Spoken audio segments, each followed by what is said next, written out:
Camarade président Vladimir Poutine, camarade président chef d'État africain, camarade chef de délégation, bonjour.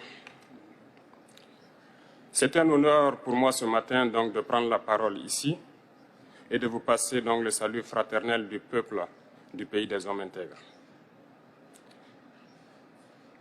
C'est aussi le lieu pour moi, avant tout propos, de rendre grâce à Dieu, Dieu Tout-Puissant qui nous a permis de nous réunir ici ce matin en bonne santé pour parler de l'avenir et du bien-être donc de nos peuples. Je m'en vais m'excuser auprès des anciens que je pourrais vexer dans mes propos à venir.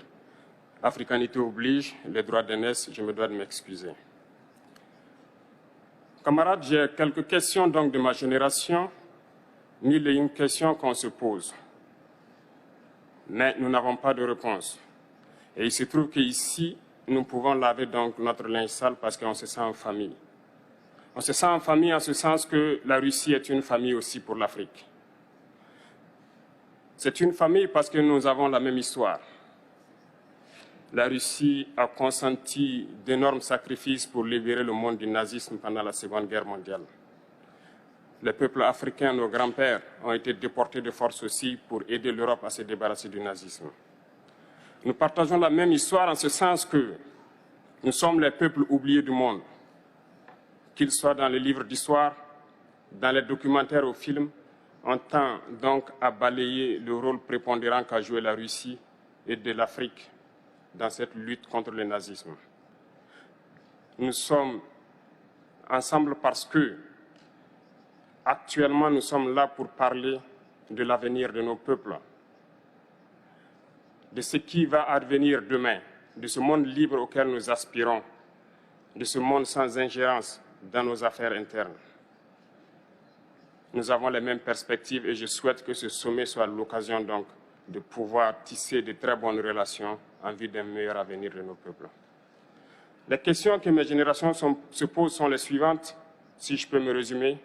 C'est de ne pas comprendre comment l'Afrique, avec tant de richesses sur notre sol, avec une nature généreuse, de l'eau, du soleil en abondance, l'Afrique est aujourd'hui le continent le plus pauvre.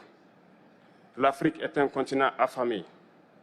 Et comment se fait-il que les chefs d'État traversent donc le monde à mendier? Voici des questions que nous nous posons et que nous n'avons pas de réponse jusque-là. Nous avons l'occasion de tisser de nouvelles relations. Et j'espère que ces relations puissent être les meilleures pour donner un meilleur avenir à nos peuples. Ma génération me charge aussi de dire que, par ce fait de pauvreté, ils sont obligés de traverser l'océan pour essayer de rallier l'Europe. Ils meurent dans l'océan.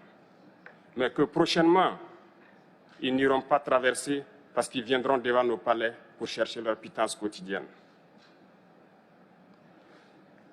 Pour ce qui concerne le Burkina Faso, aujourd'hui, nous sommes confrontés depuis plus de 8 ans à la forme de manifestation la plus barbare, la plus violente du néocolonialisme, de l'impérialisme. L'esclavage qu'on tend encore à nous imposer. Nos dévanciers nous ont bien appris une chose. L'esclave qui n'est pas capable d'assumer sa révolte ne mérite pas que l'on s'apitoie sur son sort.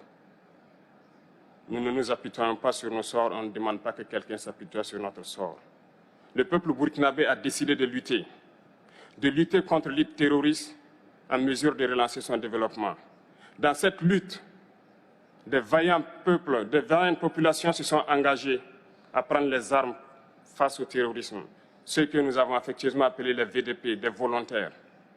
Nous sommes surpris de voir les impérialistes traiter ces VDP de milices et de tout type. C'est décevant, parce qu'en Europe, lorsque des peuples prennent les armes pour défendre leur patrie, on les traite de patriotes. Nos grands-pères ont été déportés pour sauver l'Europe. Ce n'était pas avec leur consentement, contre leur gré. Et bien au retour, on se rappelle bien qu'à Tiaroy, lorsqu'ils ont voulu revendiquer leurs droits élémentaires, ils ont été massacrés. Cela ne fait rien donc.